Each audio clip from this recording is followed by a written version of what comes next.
Alors bonjour à tous et à toutes, afin de vous préparer pour votre examen de septembre, je vous propose donc maintenant une petite vidéo de la correction de votre examen de juin, vu que l'examen de septembre portera exactement sur la même matière que celle de juin. Donc ici, plus ou moins, les mêmes styles de questions, mais faites quand même attention que, bien entendu, je ne poserai pas exactement les mêmes questions, mais plutôt le genre de questions. Donc ici, analysons une par une. Celle-ci. Première étape, vous avez la compétence numéro 1 qui est expliciter des savoirs et des procédures. Cette compétence numéro 1 qui était quand même sur 24 points, donc près de un peu plus de 20% de votre examen de juin. Ici, voilà, donc première étape, compétence numéro 1, comprendre ce que vous faites avant même de l'appliquer. Donc ce ne sont pas des exercices à proprement parler, mais plutôt des aspects théoriques et plutôt pseudo-théoriques, vu que je vous demande pas de réciter du par cœur, mais plus de comprendre ce que vous avez fait durant l'année. Première question, vous avez donc la question numéro 1 où je vous demande les propositions suivantes sont-elles vraies ou fausses? Justifie par une propriété, ou un contre-exemple. Ah donc, faites attention ici à ce genre de questions de ne pas juste me répondre vrai ou faux. Parce que si vous me répondez vrai ou faux sans la justification, vu que je vous demande de justifier, vous n'avez pas de point. Puisque sinon vous avez juste une chance sur 2. Donc analysons les propositions une par une. Première proposition, je vous dis qu'un polynôme a de x est divisible par un binôme de la forme x moins a si le reste de la division de a de x, donc de mon polynôme de départ, par x moins a vaut 1. Donc, ici, la réponse est évidemment fausse. Pourquoi? Parce que vous avez vu, même en l'explicitant de manière un peu plus simple, qu'un nombre est divisible par un autre qu'à condition si le reste vaut 0. Et ici, on vous annonce donc que le reste vaut 1. Par exemple, je ne peux pas dire que 6 est divisible par 4. Pourquoi? Parce que le quotient, donc la réponse de cette division, me donnera donc un nombre décimal, 1, quelque chose. Par contre, 6 est divisible par 3. Pourquoi? Parce que ça me donne 2. Soit, je peux dire que 6 est égal à 3 fois 2 plus 0. Soit, mon dividende est égal à mon quotient fois le diviseur plus le reste. Et donc le reste ici doit valoir non pas 1 mais 0. Donc première étape, faux, car donc tout simplement, donc car le reste de mon polynôme, donc r entre parenthèses x, doit valoir 0. Si vous voulez, vous pouvez encore expliciter, soit a de x est égal à q de x fois d de x plus r de x. Voilà. Donc ça, c'est même la règle des divisions que vous avez vues en première et en deuxième sous la forme de nombres entiers. Ici, tout simplement sous la forme de polynômes. Donc ici, la petite erreur, c'était que le reste ne doit pas valoir 1, mais 0. Dans une équation du troisième degré, nous pourrons obtenir maximum 3 solutions. Et c'est vrai. Vrai. Pourquoi maximum 3 solutions? Parce que vous avez vu que, par exemple, si vous aviez par exemple x plus 1 fois x moins 1 fois x plus 2, qui est égal à 0, donc vous avez bien une équation du troisième degré. Pourquoi? Parce que x fois x me donnera x cube, soit une équation du troisième degré. Et vous avez vu donc que ce x plus 1 fois x moins 1 fois x plus 2 qui est égal à 0, donc pour ça je vous fais quand même une référence par rapport à la résolution des équations du deuxième degré et plus. Et bien ici ça veut dire que x doit valoir par exemple moins 1. X doit valoir par exemple 1, et ici, x est égal à moins 2. Pourquoi? Parce que si une de vos multiplications, un de vos facteurs vaut 0, donc si par exemple x plus 1 vaut 0, j'aurai 0 fois quelque chose qui me donnera bien 0. Soit ici, 1, 2, 3 solutions. Donc, vous pouvez tout simplement dire vrai. Pourquoi? En justifiant. Car la factorisation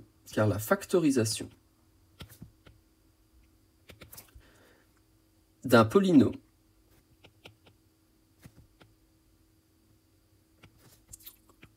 du troisième degré me donnera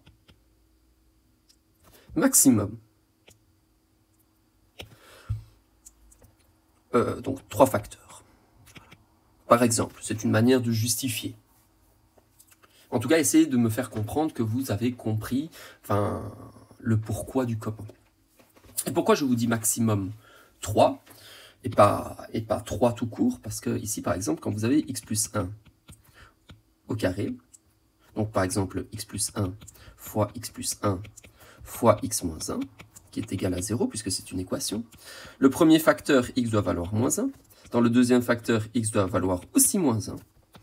Et ici, le troisième facteur, x doit valoir 1. Et là, nous avons maximum 3 solutions, mais en réalité, vous en avez 2 qui sont totalement similaires. Donc, vous avez en réalité que 2 solutions possibles, plus ou moins 1. Donc, ce n'est pas parce que c'est une équation du 3e degré que vous aurez forcément 3 solutions. Vous pourrez en avoir 3, 2, 1 ou 0. Dans un triangle ABC et son triangle semblable A'B', C', où la longueur de AB est égale à 5 et la longueur homologue A'B' est égale à 3, et je vous dis que le coefficient vaut 5/3. Ici, la réponse est fausse. Pourquoi? Parce que vous avez vu que dans les triangles semblables, K, donc le coefficient d'agrandissement ou de réduction, était donc le rapport entre deux longueurs homologues. Donc la longueur AB et sa longueur après agrandissement ou réduction, la longueur de A'B'. Et le coefficient ici ne vaut pas 5/3. Pourquoi? Parce que 5/3, donc le K, est plus grand que 1. Soit vous allez avoir un agrandissement, or, je passe de 5 à 3. C'est une réduction.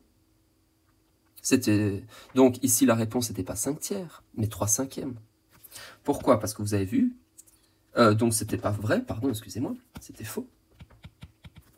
Car K, c'est quoi? K est égal à la longueur, donc après réduction, ou agrandissement, divisé par la longueur de départ, la longueur de AB, soit, ici, 3/5.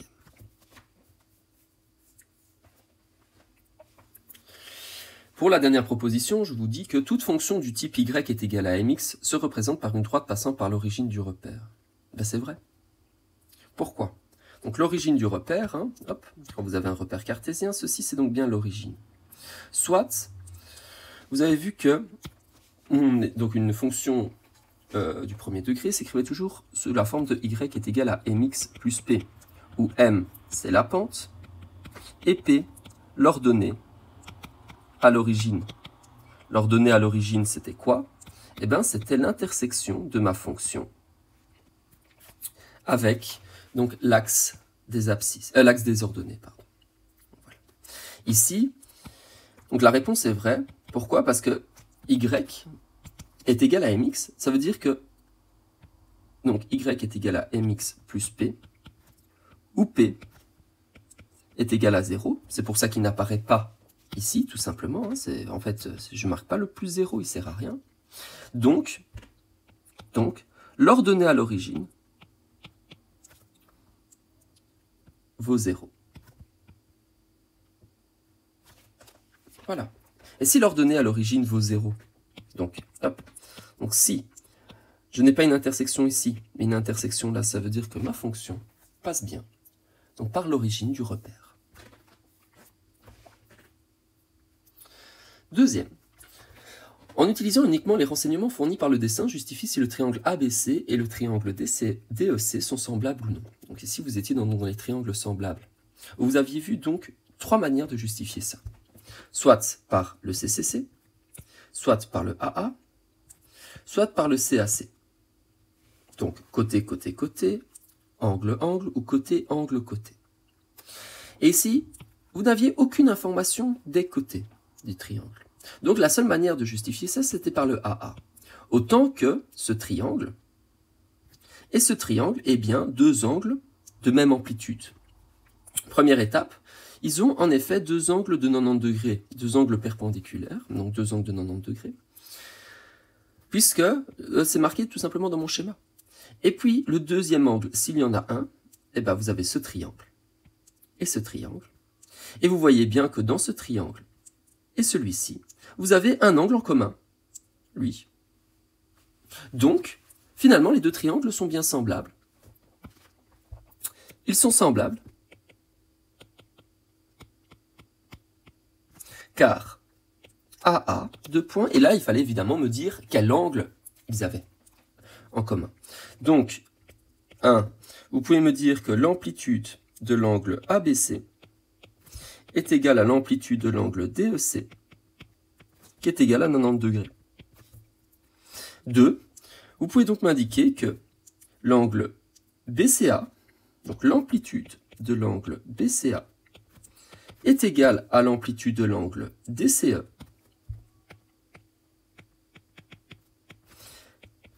car c'est un angle commun à mes deux triangles. Et voilà. Ici, vous avez donc fini de justifier à travers une des trois justifications que nous avons vues en classe à travers les triangles semblables. Donc, CCC, CAC ou AA. Ici, nous n'avons aucune donnée des longueurs, il n'y avait qu'une seule manière, les angles. Hop, pour celui-ci, on ne l'avait pas fait ensemble, puisque c'était une matière que nous n'avons pas eu le temps de voir ensemble. Et puis maintenant, la question numéro 4, je vous demande de vérifier par un calcul si la solution proposée est correcte. Donc, vous avez un système d'équations, je vous propose une solution, vous devez donc me justifier tout simplement si cette solution est bien possible. Donc, je vous dis que dans ma solution, x vaut 2 et y vaut 0. Il y en a beaucoup d'élèves ont voulu me résoudre ça. Mais non, puisque la seule question que je vous demande, c'est de me dire si ceci est correct ou pas. Donc, je ne vous demande pas de résoudre, mais juste de vérifier mes égalités, tout simplement. Puisque, qu'est-ce qu'il me reste à faire? Tout simplement remplacer x et y par la pseudo-solution. Soit, hop, moins 4 fois 0, est-il égal à 2 moins 2? Et 2 plus 8 fois 0, moins 2, est-il égal à 0? Moins 4 fois 0, ça fait 0. 2 moins 2, ça fait 0. 0 est égal à 0. Première égalité vérifiée, mais toujours vérifier les deux, puisque ce point pourrait appartenir à cette fonction, mais ce point ne pourrait ne pas appartenir à cette fonction. Or, vous savez que la solution, c'est bien l'intersection de mes deux fonctions, soit tout simplement un point qui appartient à ma fonction numéro 1 et à ma fonction numéro 2. Donc, vérifions quand même. 2 plus 8 fois 0 moins 2, ça me fait 0. Et égal à 0, ok. Donc, 2, 0 est solution. Voilà. Donc ici, je ne vous demandais absolument pas de résoudre ce système d'équations comme je le ferais par exemple à la compétence numéro 2. À la compétence numéro 2, je vous demanderais de résoudre par vous-même. Là, ici, c'était tout simplement vérifier si la proposition était correcte ou non. Donc remplacer par les données proposées. Et vérifier si à la fin, mes égalités sont correctes ou pas. Dans les deux équations, dans les deux fonctions, bien entendu. Si elle était valable que ici, mais que là, par exemple, j'aurais eu 1 n'est pas égal à 0, ça voudrait dire que même si elle est correcte ici, elle n'aurait pas été correcte dans ma deuxième fonction. Donc ce point n'appartenait pas à ma deuxième fonction, soit c'est tout simplement pas une solution. Ensuite, question suivante. Je vous demande donc ici, d'après le schéma, si qu'on détermine l'équation de la droite f. Donc vous avez vu que une fonction du premier degré s'écrit sous la forme de y qui est égale à mx plus p. Où p, c'est quoi? C'est la pente. Et p, l'ordonnée à l'origine. Donc première étape, vérifier un petit peu par rapport au schéma. Qu'est-ce que j'ai? L'ordonnée à l'origine qui est ici. Donc voilà, hop, donc P, c'est ça. C'est donc l'intersection de ma fonction avec l'axe des ordonnées, qui se trouve à 1, 2, 3. Donc ici, P est égal à 3, tout simplement. Donc qu'est-ce que je vais faire? Hop, je sais déjà que mon P vaut 3. M, c'est donc ma pente. Ici, je remarque déjà que j'ai une pente qui est négative. Pourquoi? Parce que ma fonction descend. N'oubliez pas le sens du regard qui va de gauche à droite. Donc ma fonction descend. Donc j'ai déjà une pente qui est négative. Et qu'est-ce que je dois faire? Je dois trouver donc deux points qui appartiennent à ma fonction. Hop. Par exemple, ce point-ci et ce point-ci. Et puis, je regarde de combien je descends pour combien de pas. Et bien, je fais donc un pas et je descends de 2. Où vous savez que m est égal à delta y sur delta x. Donc, c'est-à-dire que mon delta y, c'est quoi? C'est moins 2, sur mon delta x, qui vaut pas 1, qui vaut donc 0,5. Ici, ce que j'ai fait, c'est que j'ai pas marqué 0,5 ou moins 1. J'aurais pu. Ici, j'ai tout simplement compté les cases. Pourquoi? Parce que c'est un triangle semblable. Au pire des cas, vous pouvez toujours utiliser ce triangle-là pour être sûr et certain. Vous avez bien moins 2 et 1. Mais comme je suis donc dans un repère cartésien, c'est-à-dire où j'ai exactement les mêmes distances en x qu'en y, puisqu'il me faut 2 cases en x pour aller à 1, il me faut 2 cases en y pour aller à 1, je peux tout simplement donc compter mes cases ici. Sinon, dans le pire des cas, ce que vous pouvez toujours faire pour être sûr et certain, c'est de prendre ces 2 points. Et là, à nouveau, je suis à 1 et à moins 2 par rapport à mon schéma. Donc delta x, qui vaut bien 1, et delta y, qui vaut bien 2, attention, moins 2, vu que je descends. Soit m est égal à moins 2 sur 1, soit tout simplement moins 2. Et donc maintenant ici, hop, je peux remplacer m par moins 2. Et j'ai bien donc l'équation de ma droite f, qui est égale à y est égal à moins 2x plus 3. Première chose.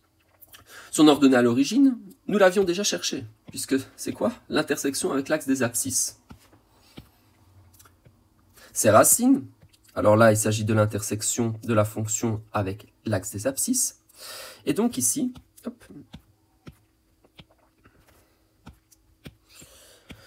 ici je me retrouve à 1,5, ou vous pouvez dire 3 demi, donc ses racines c'est 1,5, ou 3 demi. Quand je marque ça, évidemment, vous choisissez l'un ou l'autre. Ça dépend, est-ce que vous voulez m'écrire sous la forme d'une fraction, sous la forme fractionnaire ou sous la forme décimale.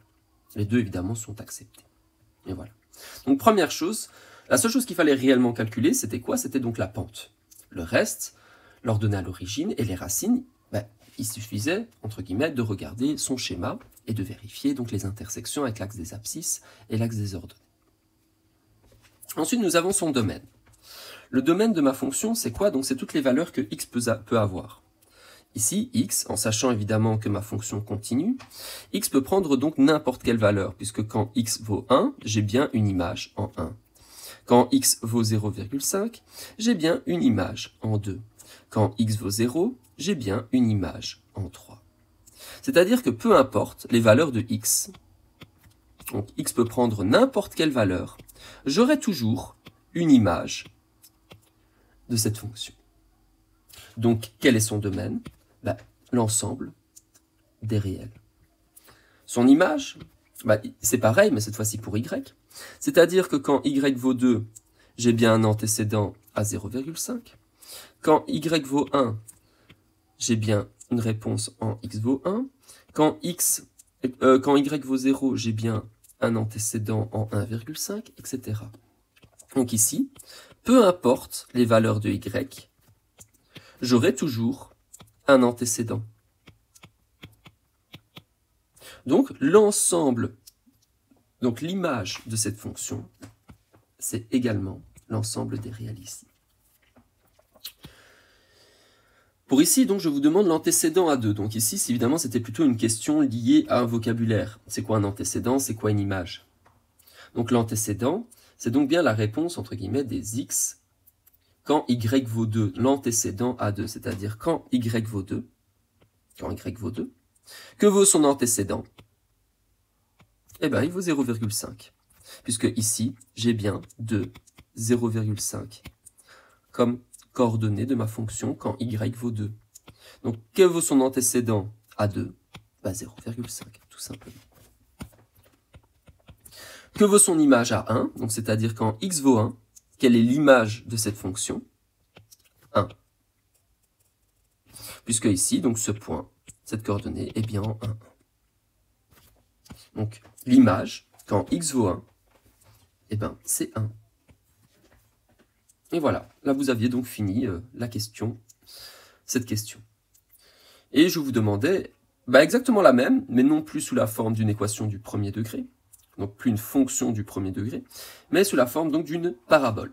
Justement, première question, le nom complet de cette fonction, il s'agissait donc bien d'une parabole, donc petit vocabulaire à connaître. Son ordonnée à l'origine, son AOA est en 0, vu que c'est l'intersection en Y. Ses racines, quelle est l'intersection de cette fonction avec l'axe des X? Donc c'est aussi en 0, puisqu'elle passe en 0, 0. Son domaine, quelle valeur X peut-il avoir? Donc je regarde, en sachant que ma fonction continue, donc ici. Et là je remarque que peu importe la valeur de X, j'aurai toujours une image. Voilà. Donc, à nouveau, son domaine, c'était quoi? C'était l'ensemble des réels. Là, je vous demande donc du coup l'image de cette fonction. Donc je regarde.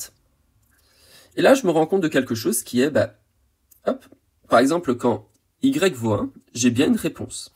Quand y vaut 2, j'ai bien une réponse. Quand y vaut 3, j'ai bien une réponse. Quand y vaut 4, j'ai bien une réponse. Et attention, ici, je fais que les négatifs, mais il a aussi une réponse dans les positifs. Par contre, quand y est négatif, par exemple ici, je n'ai aucune solution. Ici aussi, je n'ai aucune solution, je n'ai aucune intersection avec ma fonction. Donc son image, c'est quoi? C'est juste ça. 0 compris.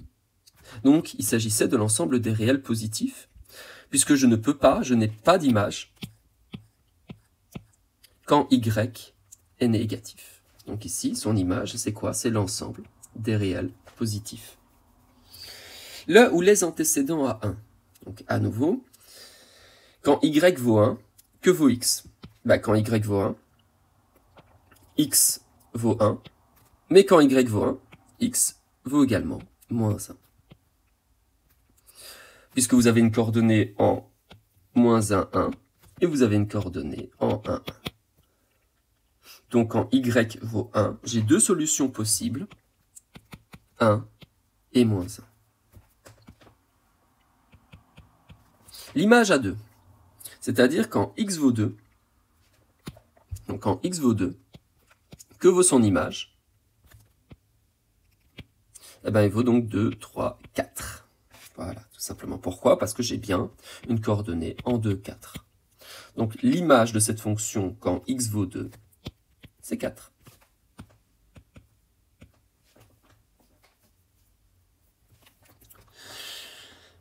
Suivant. Alors, isole R dans la formule suivante. Donc ici, c'était encore une question que je vous avais même encore posée en décembre, qui honnêtement pour moi n'était vraiment pas difficile à partir du moment donné où vous maîtrisez vos équations. Donc on vous demande d'isoler R. Première étape, donc le volume est égal à pi fois R carré fois la hauteur. Ce que vous pouvez faire, c'est peut-être me donner la réciproque de cette fonction, puisque si vous êtes perturbé sur le fait que R, donc le rayon, est à droite plutôt qu'à gauche, vous pouvez me donner la réciproque. Pourquoi? Parce que vous savez que si A est égal à B, ça veut dire que B est égal à A. Donc c'est-à-dire que tout votre membre de gauche va à droite et tout votre membre de droite va à gauche. Donc me donner tout simplement la réciproque si cela vous perturbe. Donc je peux dire que pi R carré H est égal au volume. Et là, je commence à isoler. J'ai bien de la multiplication. Donc quand je vais, entre guillemets, annuler ma multiplication par pi, je vais l'envoyer de l'autre côté, ça va devenir une division, et h, qui était une multiplication, deviendra également une division. Soit r carré est égal au volume divisé par pi h. Soit r est égal à la racine carrée, je vais peut-être le marquer ici, soit r est égal à la racine carrée du volume pi h. Voilà. Parce que ici, évidemment, si vous mettez tout votre membre de gauche sous une racine, vous mettez également tout votre membre de droite sous une racine. Et là, vous ne pouvez plus rien faire. Autant que la racine et le carré s'annulent, autant que ici, la seule chose que vous pourrez faire encore, c'est d'annuler la racine carrée au dénominateur. Mais ici, c'était même pas demandé. Enfin, ça n'était pas grave si vous ne le faisiez pas. Mais j'ai bien donc isolé maintenant mon reste. Factorise au maximum. Alors maintenant, on arrive à la compétence numéro 2. Donc là, pour l'instant, vous avez eu que des questions de compréhension, plutôt que vraiment des exercices à proprement parler. Mais maintenant, par contre, je vous demande donc de factoriser. Pour celle-ci, vous aviez donc plusieurs solutions possibles. Pour la première, vous pouvez passer par Horner, mais il s'agissait également de la technique des parenthèses fantômes, la technique par regroupement. Peut-être un peu plus difficile à voir, mais faisable. Donc première étape, peut-être, rajouter les parenthèses inutiles. Soit, donc j'aurais écrit pour que vous compreniez bien comment je place ces parenthèses. Voilà, première étape. Et puis, je dois mettre, entre guillemets, des fausses parenthèses. Donc, je vais mettre une parenthèse ici, et je vais mettre une parenthèse là. Attention que, là, si je ne mets rien, ça devient une multiplication. Or, je vais avoir un petit problème, et je ne pourrais plus vraiment dire que ceci est égal à ça. Qu'est-ce que je vais devoir faire? Rajouter tout simplement le signe, on va dire le neutre des signes, le positif, qui ne change pas la valeur de mes signes. Et là, maintenant, ici, si je remarque, j'ai exactement la même chose que la première partie. La seule chose que j'ai faite, c'est donc rajouter des parenthèses qui ne servent à rien. Et d'ailleurs, votre règle des signes que maintenant vous devez maîtriser, vous voyez bien que plus et moins, ça devient bien moins, et que plus et plus, ça reste plus. C'est pour ça que j'ai bien rajouté un plus entre mes parenthèses. Et là, de ma première parenthèse, je vais pouvoir maintenant mettre en évidence. Qu'est-ce que je vais pouvoir mettre en évidence? Un x. Donc, de cette première parenthèse, je vais donc mettre en évidence x. Qu'est-ce qui me reste? X carré moins 1. De ma deuxième parenthèse, je vais mettre en évidence cette fois-ci moins 2. Qu'est-ce qu'il me reste? X carré moins 1. Pourquoi? Parce que, attention, j'ai pas mis 2 en évidence, j'ai bien mis moins 2, donc à nouveau, les signes ont bien changé, puisque moins 2 fois moins 1, ça me fait bien plus 2, et moins 2 fois x carré, ça fait bien moins 2x carré. Et là, maintenant, je compare. J'ai donc ici un premier terme, donc hop. Donc tout ça, évidemment, toute cette notation, vous ne devez pas le faire dans votre examen, c'est juste pour que vous compreniez ce que je fais. Hop. Donc ici, hop. Voilà. Vous avez donc un terme, donc terme, hop, ça, vous avez un terme, vous avez un terme. Dans mon premier terme, je possède deux facteurs, le facteur x, le facteur x carré moins 1. Dans mon deuxième terme, je possède le facteur moins 2 et le facteur x carré moins 1. Et là, je remarque que dans mes deux termes, j'ai exactement le même facteur que je vais pouvoir mettre en évidence. Donc, si je devais écrire ça de manière un peu plus simple, c'est comme si j'avais xb moins 2b, tout simplement. Donc, hop, je remets les couleurs pour que vous compreniez.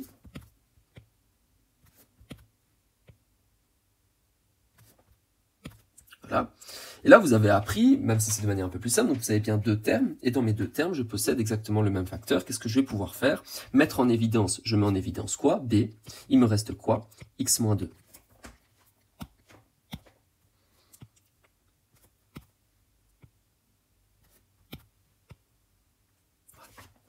Sauf qu'ici, c'est pas B que j'avais, mais x carré moins 1. Donc, hop, je vais quand même rajouter la petite égalité ici. Je vais mettre x carré moins 1 en évidence. Qu'est-ce qu'il me reste? X moins 2.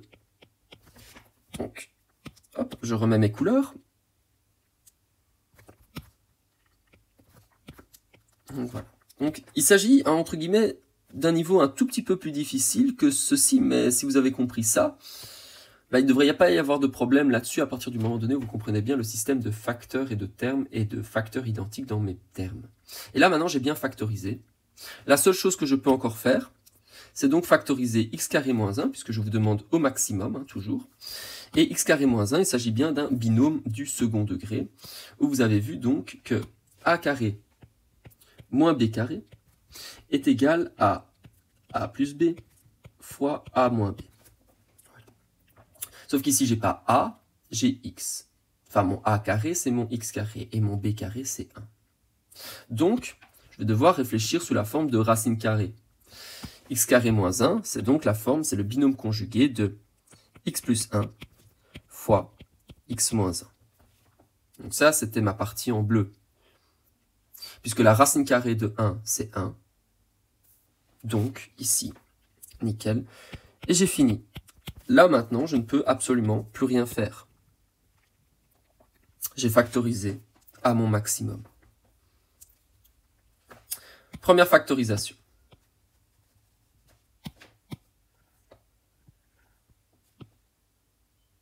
Je vais quand même réduire ceci. Hop.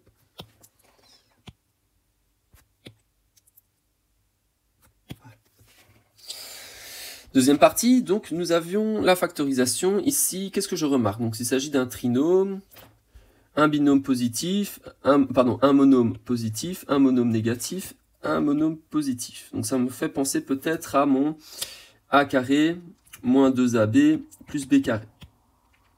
Donc aussi, un monôme positif, un monôme négatif, un monôme positif. Mais avant de faire ça, qu'est-ce que je vous ai dit toujours de faire? De mettre en évidence.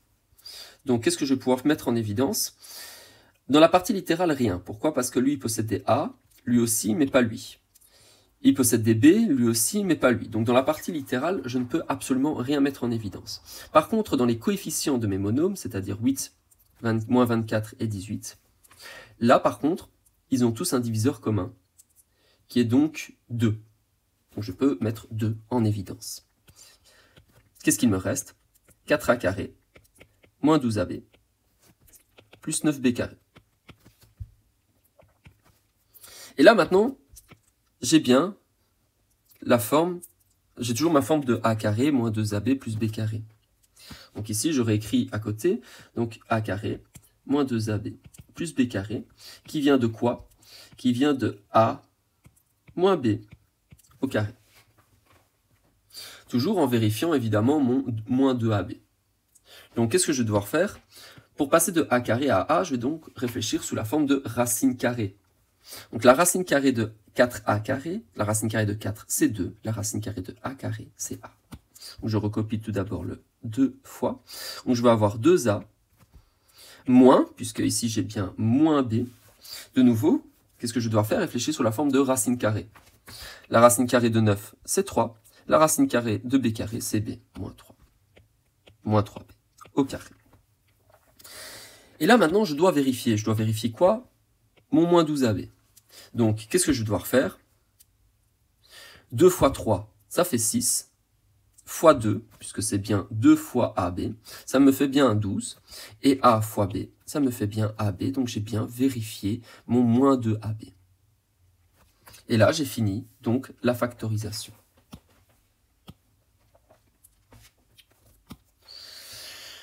On continue. Ici, pour la troisième factorisation, donc ici, j'ai quoi? J'ai un binôme. Un binôme, donc, hop, positif et un négatif. Ça me fait penser à mon a carré moins b carré, qui est égal donc à a plus b fois a moins b. Donc, à nouveau, qu'est-ce qu'on va devoir faire? Réfléchir sous la forme de racine carrée. La racine carrée de a carré, c'est bien a. Donc, la racine carrée de 4, a exposant 4, b exposant 4, me donne quoi? Donc, a exposant 2, b exposant 2, plus la racine carrée de c exposant 8 divisé par 81, ça me fait donc c exposant 4 divisé par 9. Et là, je recopie. La seule chose que je dois faire, c'est cette fois-ci transformer mon plus en moins. Et là, à nouveau, autant que maintenant, ici, je ne peux plus rien faire. Pourquoi? Parce que ce n'est plus un monôme positif et un monôme négatif. Donc, ce n'est plus sous la forme de a carré moins b carré. Mais j'ai encore ceci que je peux continuer. Donc, on va de nouveau réfléchir de la même manière, puisqu'il s'agit encore de la forme de mon a carré moins b carré. Donc pour l'instant, je recopie mon premier facteur que je ne peux plus rien faire, vu que je ne peux pas le mettre en évidence, il n'a plus un monôme positif et un monôme négatif. Et là, maintenant, je réfléchis avec sous la forme donc de la racine carrée de a carré b carré, qui me fait ab, plus la racine carrée de c exposant 4 divisé par 9, ça me fait c au carré divisé par 3. Et là, je recopie, la seule chose que je fais, c'est transformer mon plus en moins. Et là, je vérifie si je peux en continuer ou pas, mais non. Pourquoi? Parce que je vous ai toujours dit d'arrêter à partir du moment donné où une de mes variables possède 1 comme exposant, comme ici. Donc ici, vous aviez terminé votre factorisation. Voilà. On continue. Ici, alors, On factorise à nouveau. Qu'est-ce que j'ai? J'ai bien un terme, un deuxième terme. Dans mon premier terme, je possède un facteur, deux facteurs, trois facteurs. Si j'en possède 1, 2, 3 et 4 exactement. Voilà. Et là, je dois regarder si j'ai des facteurs en commun. Oui, puisque déjà ici, je pourrais mettre 2 en évidence, puisque j'ai le sur 2 et moins 4, ils sont tous les deux divisibles par 2. Donc ça, je peux mettre en évidence. Et ensuite, avant de faire ceci, moi j'ai un problème parce que le facteur x moins y et le facteur y moins x carré sont opposés. Y est négatif, y est positif. X est positif, x est négatif. Donc ils sont bien opposés l'un de l'autre. Qu'est-ce que je vais devoir faire? Tout simplement, multiplier 2 facteurs par moins 1 dans le même terme. À votre choix. Ici, pour moi, le plus évident, c'est de retransformer tout simplement et de multiplier par moins 1 mon y moins x, vu que je l'ai 2 fois. Je pourrais très bien décider, par exemple, de multiplier 2 par moins 1 et de multiplier x moins y par moins 1 aussi. Ou je pourrais décider de multiplier moins 4 et 1 de mes 2. Mais ici, comme j'ai directement au carré, je vais tout simplement multiplier par moins 1 2 fois mon facteur y moins x. Donc 2x, x moins y, moins 4y sur x moins y au carré. Donc ici, vous voyez bien que j'ai bien multiplié par moins 1 2 facteurs. J'aurais pu décider de multiplier lui ou lui, si vous préférez. Et là, maintenant, je me rends compte que dans mon premier terme, j'ai le facteur 2 en commun. Et maintenant, j'ai le facteur x moins y en commun. Qu'est-ce qu'il me reste de mon premier terme, pardon? Donc, j'ai pris lui et j'ai pris lui. Il me reste quoi? X. Moins. Alors, j'ai pris 2 sur k, donc il me reste 2. Donc 2y. Et je n'ai pris qu'une seule fois le facteur x moins y, alors que je l'avais 2 fois. Donc il me reste bien une fois le facteur x moins y. Maintenant, je vais donc devoir développer. Donc ce qui me donne toujours 2 fois x moins y sur x moins 2yx moins 2y au carré. Et là, normalement, j'ai terminé, vu que ceci n'a pas du tout la forme de a carré moins 2ab plus b carré. Donc là, j'ai bien factorisé à mon maximum. Ici, à nouveau, on regarde ensemble qu'est-ce qu'il y avait lieu de faire. Alors, j'ai déjà un positif, un monôme positif et un monôme négatif. Donc un trinôme avec un négatif de positif. Donc peut-être qu'il s'agit de mon a carré moins 2ab plus b carré. Je vais juste le mettre dans l'ordre où je vais mettre le monôme négatif au milieu. Ce qui me donne donc x carré sur 16 moins 3xy divisé par 2 plus 9y au carré. Là, à nouveau, puisque j'ai bien mon a carré moins 2ab plus b carré, qui me donne donc a moins b le tout au carré, je vais donc devoir réfléchir avec des racines carrées. Donc je vais devoir mettre la racine carrée de lui, et puis vérifier lui. Très important, toujours vérifier l'autre 2ab. Donc je vais avoir la racine carrée de x carré divisé par 16 qui me donne donc x quart, moins la racine carrée de 9y carré qui me donne 3y au carré. Et là maintenant je vais devoir vérifier mon 2ab. Donc 2 fois a, c'est x exposant divisé par 4, fois b, 3y. 2 et 4 se simplifient. Qu'est-ce qu'il me reste? Il me reste bien 3xy demi, soit c'est bien ce que j'avais ici. Donc j'ai bien vérifié mon 2ab, ma factorisation est finie. F, alors là c'était le dernier. Donc ici, on vérifie. Est-ce que je peux mettre en évidence? Non. Est-ce que c'est un binôme? Non. Est-ce que c'est un trinôme? Non. Qu'est-ce qu'il me reste? Méthode par Horner. Pas le choix.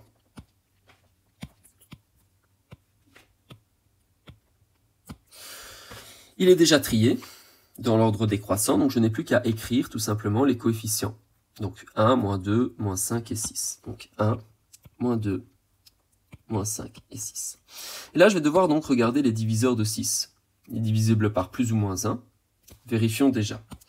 Alors, si j'ai 1, je descends, ça me donne 1. 1 fois 1, 1. Moins 2 plus 1, ça me donne moins 1. Moins 1 fois moins 1, ça me donne ça. Moins 6. Moins 6 fois 1, moins 6. 0. Parfait. J'ai eu de la chance. Mais donc ici, j'ai bien un reste qui vaut 0.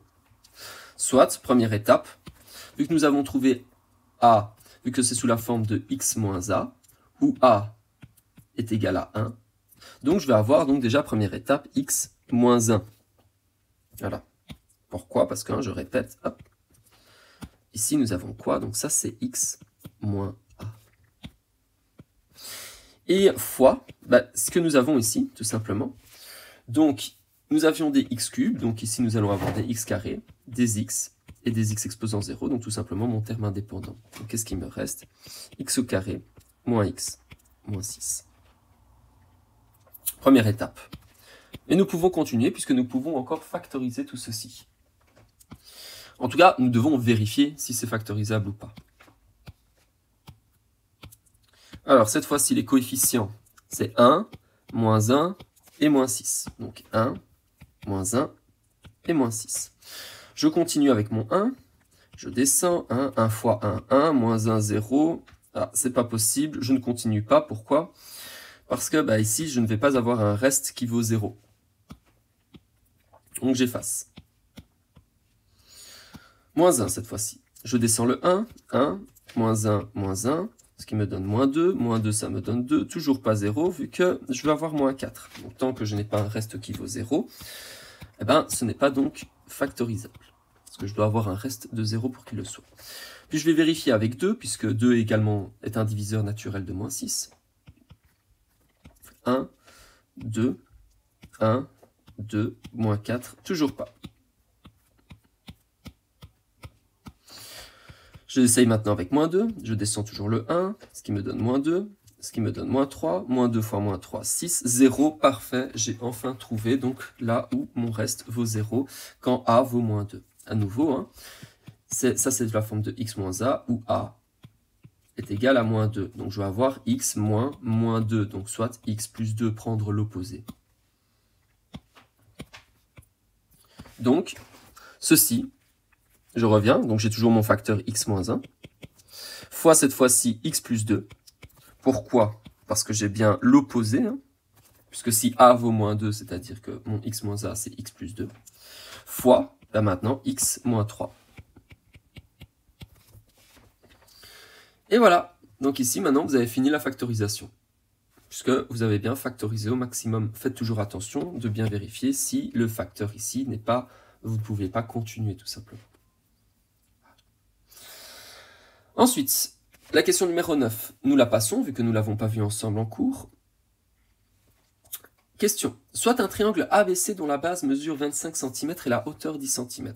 Que vaut l'aire du triangle A'B'C' semblable au triangle ABC, sachant que sa base vaut 15 cm. Écris ton raisonnement par un calcul et réalise un schéma. Première étape. Alors, on va réaliser un petit schéma. Hop.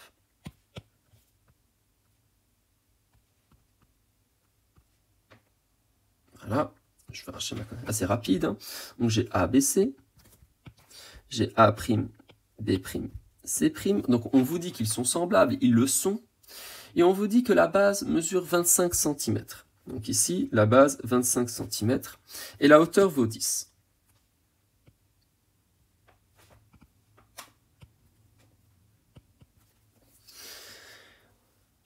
Et on vous demande cette fois-ci...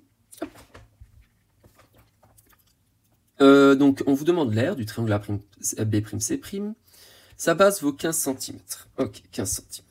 Plusieurs manières de résoudre ça. Puisque par exemple, ici, vous ne possédez pas la hauteur.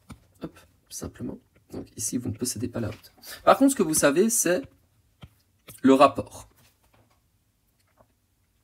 C'est-à-dire que, vous savez, vous pouvez déjà calculer le coefficient de proportionnalité entre mon triangle ABC et mon triangle A'B'C' en faisant le rapport d'un côté et de son côté homologue.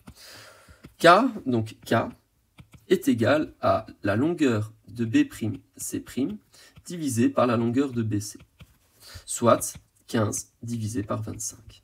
Je simplifie, ce qui me donne 3/5. Alors, première étape.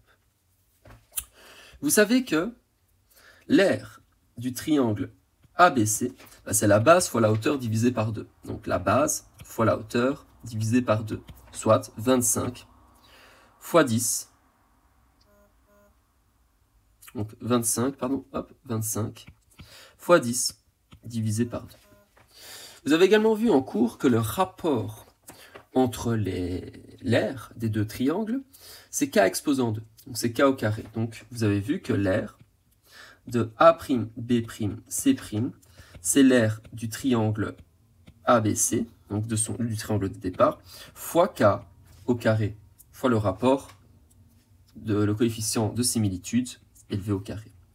Donc vous avez donc votre k qui vaut 3/5, et vous avez l'aire ABC qui vaut donc 25 fois 10 divisé par 2. Et là, avant de calculer, qu'est-ce que je vais faire? Tout simplement écrire ça sous une seule forme. Donc je vais avoir 25 fois 10 divisé par 2 fois 3/5, attention, le tout au carré, vu que c'est bien k que je dois élever au carré. Ce qui me donne 25 fois 10 divisé par 2 fois 9/25. Et là, je simplifie. Je me rends compte que ceci et ceci, je peux simplifier. Il me reste quoi? 90,5, soit est égal à 90,5. Oh, j'aurais même pu... attendez, parce que c'est vrai que j'aurais quand même pu encore continuer de simplifier. 10 et 2 quand même. Ce qui me donne du coup 45. Donc, l'aire de A'B'C' vaut 45 cm², puisque c'était donc la question qu'on vous demandait à la base. C'était donc de bien de calculer l'aire de votre triangle semblable au triangle ABC. Une autre manière de faire aurait été tout simplement de calculer la hauteur, donc c'est-à-dire de faire 10 fois 3/5, qui est égal donc à 6, c'est-à-dire que ici vous aviez 6, et après de me faire 15 fois 6 divisé par 2, et vous auriez eu également 45 cm², à condition évidemment de connaître encore la formule pour calculer l'aire d'un triangle. Question numéro 11. Effectue, simplifie et énonce les conditions d'existence. Alors, première étape, factoriser ce qui est factorisable. Donc ici, je n'ai rien à factoriser, ici je peux mettre en évidence, ici j'ai rien à factoriser, ici je peux mettre en évidence. Parfait. Donc, hop, je vais avoir A. Je peux mettre 2 en évidence, il me reste donc A moins B, moins A divisé par 3, B moins A. Première étape. Donc première étape, factoriser. Deuxième étape, donnez-moi les conditions d'existence. CE. Vous savez que, donc, mon dénominateur ne doit pas être égal à 0, soit 2, c'est pas une variable, donc ceci doit être différent de 0. Ça veut dire que A moins B doit être différent de 0. Ça veut dire que A doit être différent de B. Donc première condition d'existence, A doit être différent de B. Deuxième condition d'existence, ici, puisque là de nouveau 3 n'est pas une variable, donc B moins A doit être différent de 0. Ça veut dire que B doit être différent de A. Et bien vous avez exactement la même condition d'existence que ici. Donc ça ne sert à rien de le réécrire une deuxième fois. Une seule condition d'existence. Maintenant que vous avez ça, vous devez mettre au même dénominateur. Mais vous vous rendez compte que ce facteur et ce facteur sont opposés. Donc qu'est-ce que je vais pouvoir faire? Tout simplement multiplier lui par moins 1. Donc je vais multiplier fois moins 1 lui. Et je vais changer le signe puisque je vais aussi multiplier par moins 1 lui. Voilà. Donc j'ai bien multiplié deux facteurs dans un monôme par moins 1 pour ne pas changer la solution. Donc tout ça, ce sont des choses évidemment que nous avons vues en classe. Moi ici, le but c'est pas de réexpliquer, c'est aussi de vous faire des rappels de ce que nous avons fait. Mais pas de refaire la totalité évidemment de mon cours.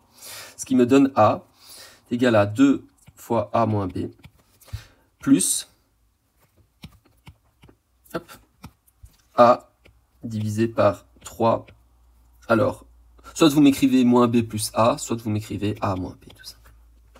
Et là, maintenant, qu'est-ce que je vais devoir faire? Tout mettre au même dénominateur. J'ai le facteur 2, lui, il ne le possède pas. Donc, je vais devoir rajouter peut-être le facteur 2 au numérateur et au dénominateur. Et maintenant, le facteur a moins b, lui aussi le possède. Par contre, lui ne possède pas le facteur 3. Donc, je vais devoir rajouter 3. Mon dénominateur final, ce sera quoi? Donc, ce sera 6 fois a moins b, puisque maintenant, ma première fraction possède le facteur 6 fois a moins b, et mon deuxième également 6 fois a moins b, donc il possède le même dénominateur. Donc maintenant, je peux additionner mes numérateurs, ce qui me donne 3a plus 2a, soit 5a. Je vérifie si je ne peux pas simplifier. Non, il n'y a rien de simplifiable ici. Vous avez terminé mon exercice. Donc, les étapes sont bien donc factorisées. Donnez-moi les conditions d'existence juste après, mettre au même dénominateur et après additionner. Pour le deuxième, alors, ici, ce que je vais devoir faire, c'est déjà travailler de manière un peu méthodique, en travaillant fraction par fraction. Donc, première étape, toujours factoriser, ou en tout cas peut-être de simplifier mon écriture. Une fois b moins a, ça restera b moins a. Et a carré fois b carré, ça me donne tout simplement a carré b carré. Donc peut-être déjà de simplifier mon écriture. Divisé par... Alors, là, je vais devoir donc mettre au même dénominateur. Donc je vais recopier, mais en fait je me suis rendu compte ici que je n'ai absolument rien factorisé. Donc comme je n'ai pas factorisé, je vais devoir faire quoi? Directement écrire mes conditions d'existence. Conditions d'existence. Le facteur ici a doit être donc a carré doit être différent de 0. Soit a doit être différent de 0. De plus ou moins 0 même. Là donc plus ou moins 0, ça fait 0. B ici pareil. Si b carré doit être différent de 0, ça veut dire que b doit être différent de plus ou moins 0. Soit tout simplement 0. Donc ça je marque. A doit être différent de 0. B doit être différent de 0. Et ici, nous avons exactement les mêmes conditions d'existence, vu que a carré doit être aussi différent de 0, soit a doit être différent de plus ou moins 0, et ici b carré doit être différent de 0, donc soit b doit être différent de plus ou moins 0, soit 0 tout simplement. Donc exactement les mêmes conditions d'existence, je n'ai rien de plus à faire. En sachant que j'avais des conditions d'existence ici, mais aussi faire attention à ça, puisque tout ceci évidemment doit être différent de 0, mais que je n'avais pas mis de variable au numérateur. Alors, donc maintenant, qu'est-ce que je vais devoir faire ici? Pas grand-chose, puisque tout est déjà écrit sous la forme la plus simple possible. Par contre, lui, comme j'ai une soustraction entre mes deux, je vais devoir donc du coup mettre au même dénominateur. Donc ici, il me manque le facteur b carré, et ici, il me manque le facteur a carré. Et là, maintenant, je me rends compte que mes deux fractions possèdent exactement le même dénominateur, donc maintenant, je vais pouvoir tout simplement écrire ça sous une autre forme. Donc, b moins a divisé par a carré b carré divisé par b carré moins a carré divisé par a carré b carré. J'ai une division, donc ici. Je vais donc remplacer cette division par la multiplication par son inverse, donc je vais inverser. Je vais donc bien avoir b moins a fois divisé par a carré b carré fois cette fois-ci a carré b carré divisé par b carré moins a carré. Je me rends compte que ceci maintenant est factorisable, puisque c'est un binôme. Donc je vais tout simplement écrire sous la forme de b plus a fois b moins a. Et là maintenant je vais pouvoir simplifier. Je rajoute une petite parenthèse ici, inutile, mais pour que vous compreniez un peu mieux, je vais donc simplifier des facteurs entre eux, vu que j'ai bien de la multiplication. Donc je vais pouvoir simplifier des facteurs du numérateur et du dénominateur. Mon a carré qui va se simplifier avec a carré, puisque tout ça sont des facteurs. Mon facteur b carré qui va se simplifier donc avec mon facteur b carré. Et mon facteur b moins a qui va donc se simplifier avec le facteur b moins a. Qu'est-ce qu'il me reste au numérateur? Absolument plus rien, donc c'est-à-dire le 1 du neutre de la multiplication, divisé par b plus a. Et j'ai donc terminé. Mais là, vous vous êtes rendu compte de quelque chose, c'est que j'avais une condition d'existence. En fait, ici, j'ai oublié une condition d'existence, puisque, normalement, quand j'avais terminé ici, attendez, je dois attendre un petit peu que le stylet se recharge, voilà. Donc là, ici, par exemple, le b doit être différent de moins a. Pourquoi? Parce que quand j'ai transformé ma multiplication, lui maintenant instaurait deux nouvelles conditions d'existence, c'est-à-dire que b plus a doit être différent de 0, soit b doit être différent de moins a. Et ici, b moins a doit être différent de 0, soit b doit être différent de a. Donc b maintenant doit être différent de plus ou moins a. Et ça, ce sont donc mes nouvelles conditions d'existence. Vu qu'il faut faire attention que, quand j'ai une division, ceci doit être différent de 0, ceci doit être différent de 0, mais ceci aussi. Pourquoi? Parce que si tout ceci vaut 0, ben je vais quand même avoir une division par 0. Donc faites attention de bien vérifier, cas par cas. Et en tout cas, maintenant, j'ai travaillé mes conditions d'existence, j'ai simplifié au maximum. Donc maintenant, j'ai fini donc mon exercice. Pour cette question, on la passe. Celle-ci. Alors, par rapport à la compétence numéro 1, je vais donc par rapport à la compétence numéro 1, cette fois-ci, je vous demandais de résoudre ces différentes équations, ce système d'équations, par la méthode de ton choix. Ici, je vais tout simplement le faire par la méthode de restitution. Donc, nous allons isoler une variable, et puis après, changer tout ceci. Alors, donc, ici, isolons donc une variable. Je vais peut-être isoler la variable y ou la variable x de la deuxième fonction. Ce sera peut-être le plus simple. Ici, je vais pouvoir peut-être aussi développer tout ça. Donc, développons dans la première ligne et en même temps, isolons x ou y au choix dans la deuxième. Donc, développons, donc x fois x, ça me donne x au carré, x fois 3, donc plus 3x, moins 2y, moins 4 est égal à x carré. Je me rends compte que ceci et ceci sont simplifiables. Et là, maintenant, je vais isoler, allez, par choix, je vais isoler y qui sera quand même plus facile. Donc, moins 6x plus 4 est égal à y. Et qu'est-ce que je vais faire? Donc, je vais débarrasser de la multiplication par moins 4 par une division par moins 4. Voilà. Donc, tout simplement, ma multiplication par moins 4 deviendra une division. Attention, hein, de bien mettre tout ça bien pour les deux. Je continue. Qu'est-ce qu'il me reste en haut? Donc je sais que je vais isoler y. Donc qu'est-ce que je vais faire? Je vais également isoler y dans ma première fonction. Donc ça me donne moins 2y est égal à 4 moins 3x. Et ici maintenant, qu'est-ce que je vais pouvoir faire? Peut-être simplifier, puisque je peux également l'écrire sous cette forme. Je peux écrire que c'est moins 6x divisé par moins 4 plus 4 divisé par moins 4. Qui est égal donc à y. Et si vous voulez, y, pour pas trop vous perturber, je peux le placer à gauche. Voilà. Je continue d'isoler dans ma première, puisque maintenant je vais avoir y qui est égal à 4 moins 3x, le tout divisé par moins 2. Et je sais également maintenant que y est égal, alors, moins divisé par moins, ça fait plus. 6 divisé par 4, ça fait 3 demi, donc 3x demi. 4 divisé par moins 4 qui me donne moins 1. Ok. Je continue, puisque maintenant que j'ai isolé y dans mon premier et dans mon deuxième, qu'est-ce que je vais pouvoir faire? Tout simplement les remettre ensemble. Donc, me dire que 4 moins 3x divisé par moins 2 est égal à 3x demi moins 1. Et là, à la limite, qu'est-ce que je vais pouvoir faire? Tout simplement réécrire ici pour avoir de la place et pour continuer. Alors,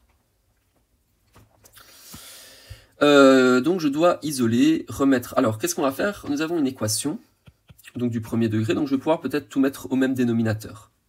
Donc, en réalité, qu'est-ce que j'ai? Je vais donc avoir donc 4 moins 2 moins 3x divisé par moins 2 divisé par donc 3x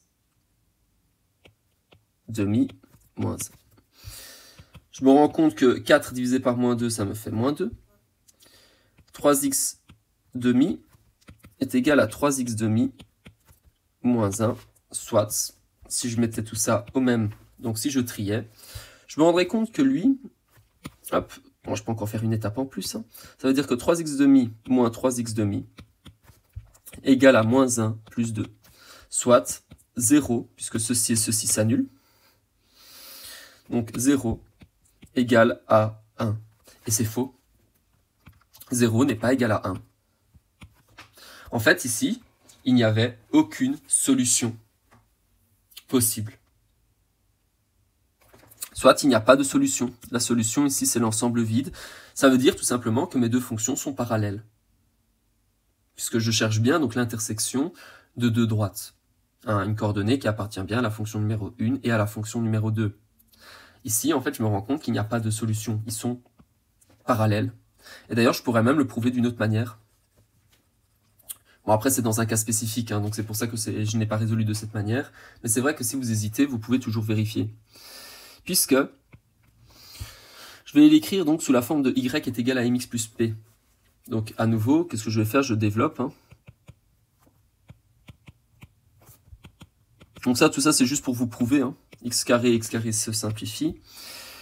Moins 4y est égal à moins 6x plus 4.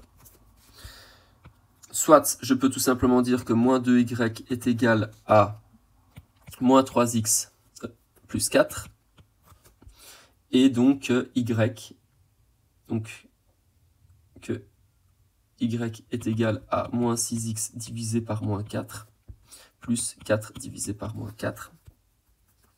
Soit me dire que y est égal à moins 3x divisé par moins 2, plus 4 divisé par moins 2, et y est égal à 3x demi moins 1, soit y est égal à 3x demi moins 2, y est égal à 3x carré moins 1. Donc ça, c'était ce que nous avions là. C'était ce que nous avions même tout à l'heure. Et en fait, ici, que vaut m ici? Que vaut ma pente? 3 demi. Que vaut ma pente ici? 3 demi. Ça veut dire que mes deux fonctions possèdent la même pente, et vous avez vu que deux fonctions qui possèdent la même pente sont parallèles. Donc, il n'y aura jamais de point d'intersection, soit aucune solution. Vous pourriez même vous arrêter là et dire que la solution, donc du coup, que par exemple M1 est égal à M2, soit la fonction numéro 1 est parallèle à la fonction numéro 2, solution n'existe pas, puisque vous n'aurez jamais de point d'intersection entre deux droites parallèles. Voilà, ce serait une autre manière de justifier sans forcément aller plus loin. Et donc ici, il n'y avait pas de solution. Ensuite, je vous demande donc d'écrire l'équation des droites suivantes, et justifie par un calcul. Donc voilà, la droite F est parallèle à Y qui est égal à moins 3x plus 4 et passe par moins 2, moins 3. Ok. Donc, si elle est parallèle à cette fonction, ça veut dire qu'il possède la même pente, moins 3. Donc, par exemple, je sais déjà que F qui est égal à Y qui est égal à mx plus p, je sais déjà que M est égal à moins 3. Je le sais. Car parallèle à y est moins 3x plus 4. Donc, si parallèle, comme je vous l'ai expliqué un peu plus haut, eh ben, même pente. Donc ici, je vais pouvoir déjà supprimer ceci. Voilà. Et si on me dit, si, soit moins 2, moins 3 appartient à f, ça signifie quoi? Ça signifie donc que, hop, je vais pouvoir même écrire ça ici. Hop, voilà. Je recopie donc mon y qui est égal à moins 3x plus p. Et je sais que y ici vaut quoi? Il vaut moins 3. Puisque ce point appartient et que x vaut moins 2, puisque ce point appartient également à ma fonction fois moins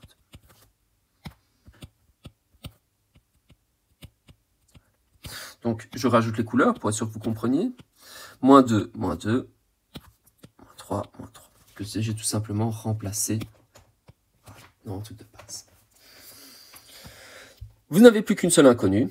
Ben voilà, isolons P. Donc ça veut dire que moins 3 est égal à 6 plus P, soit moins 3, moins 6 est égal à P. P est égal à moins 9. Donc voilà, P est égal à moins 9. J'ai plus qu'à remplacer, donc dans mon équation de base, voilà, P vaut moins 9. J'ai bien trouvé l'équation de ma fonction qui est égale, y est égal à moins 3x moins 9. la pente qui valait moins 3 car parallèle, et moins 9, parce que quand j'ai remplacé par la coordonnée, j'ai bien isolé P, qui m'a donné P est égal à moins 9. J'ai fini. La droite G passe par le point 5, 4 et est perpendiculaire à la droite AB si A... Ok, donc vous avez 2 points. Donc ici, vous avez plusieurs choses à faire. Vous avez la droite AB. Déjà, première étape serait peut-être déjà de calculer la pente de AB. Donc M AB. Donc, ici, qu'est-ce que je vais faire? Je vais déjà à la limite écrire ma fonction G qui est égale à Y qui est égale à MX plus P. Première étape, calculons déjà peut-être la pente de la droite AB. Où je sais que ça va donc être delta Y sur delta X. Donc delta Y sur delta X. Je vais donc faire la différence de mes Y dans l'ordre que je veux. Soit je fais 2 moins 3, soit je fais moins 3 moins 2. Mais une fois que j'ai décidé le sens, je vais donc respecter le même sens pour les X. Je vais respecter ce sens, donc moins 2. Donc 2 moins 3, ce qui me donnera donc 2 plus 3. Donc 2 moins 3, divisé par delta X, donc moins 4, Ce qui me donne ici 5 moins 8, donc moins 5 huitièmes tout simplement. Moins 5 huitièmes. Et vous savez que cette droite est perpendiculaire. Et vous savez donc du coup, puisque ça c'est dans plutôt la partie théorique, que deux droites perpendiculaires ont une pente inverse et opposée. Donc, la pente de G, donc M de G, est égale alors l'opposé, c'est 5 huitièmes, et l'inverse, donc ça va être 8 cinquièmes. Donc je vais pouvoir tout simplement remplacer M par 8 cinquièmes. Première étape. Deuxième, maintenant, comme tout à l'heure, remplacer. Donc tout ça, vous aviez la place dans le recto, hein, moi je supprime, puisque de toute façon c'est sous la forme d'une vidéo.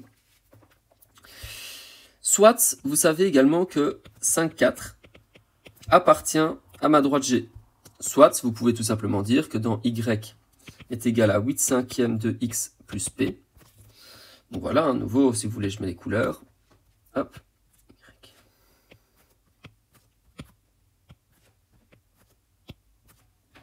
Je remplace par les coordonnées.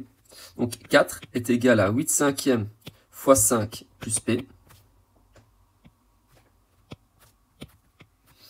Ceci et ceci se simplifient, puisque hop, j'ai bien une multiplication. Soit 4 est égal à 8 plus P, soit 4 moins 8 est égal à P, donc moins 4 est égal à P. Je n'ai plus qu'à remplacer P par moins 4. Et là, j'ai bien donc l'équation de ma fonction G.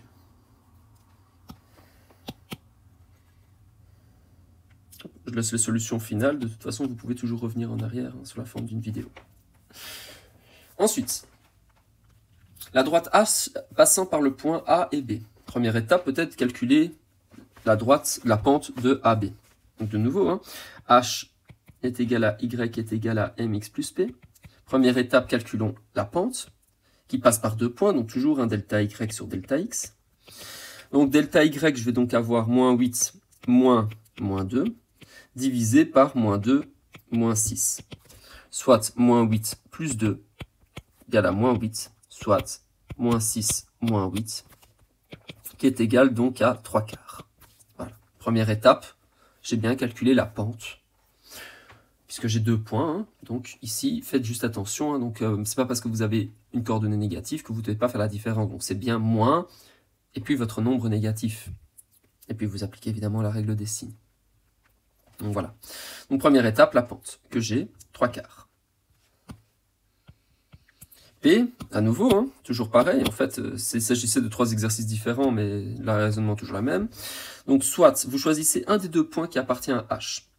Celui que vous voulez, je vais choisir B. Soit B, 6 moins 2, appartient à H. Ça signifie quoi? Ça signifie donc que dans Y qui est égal à 3 quarts de X plus P, je vais remplacer Y. Alors cette fois-ci, je ne mets plus les couleurs, hein, vu que voilà, ça fait déjà la 3e fois que je le fais. Je remplace par moins 2. X, je vais donc le remplacer par 6. Ceci et ceci se simplifient. Voilà. Donc ça me donne moins 2 qui est égal à 9 demi plus P. Voilà. Je supprime pour avoir de la place. Donc, moins 2, moins 9 demi plus P, soit moins 4 demi moins 9 demi est égal à P, soit P vaut quoi? Moins 13 demi. Et vous avez bien l'équation de ma fonction h. Voilà. Suivant. Alors, pour chaque équation, donc on va travailler individuellement. Pour chaque équation, donc 6x est égal à 2y moins 4, note son équation en isolant y. On va le faire. Hop, ça, à la limite, vous pouvez même faire ça sur une feuille de brouillon. Moi, je vais écrire ça très rapidement ici. Puisque nous avons donc 6x est égal à 2y moins 4. Soit vous pouvez donner la réciproque. Si jamais le y est à droite et que ça vous dérange, vous voulez qu'il soit à gauche. Donc 2y moins 4 est égal à 6x. Voilà, donc c'est la même chose, hein. Il s'agit juste de la réciproque. Si A est égal à B, B est égal à A. J'isole. Donc ça veut dire que 2y est égal à 6x plus 4.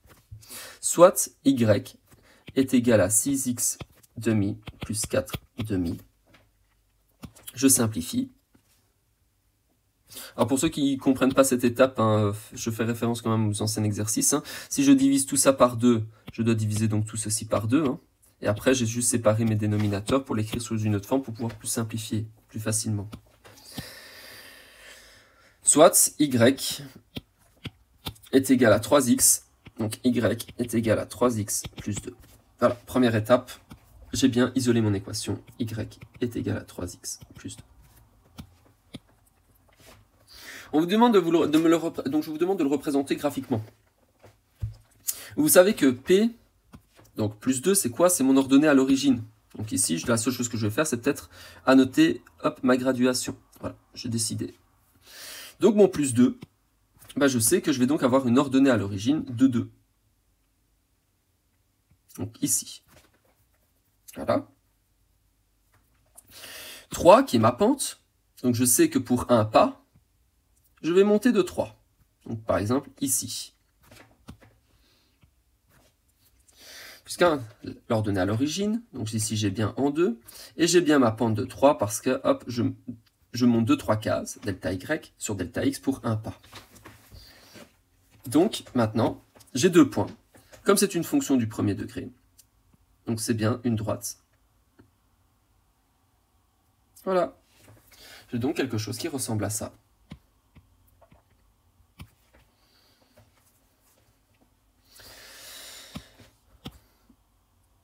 Hop, hop, voilà. Et ici, hein, toujours ma pente.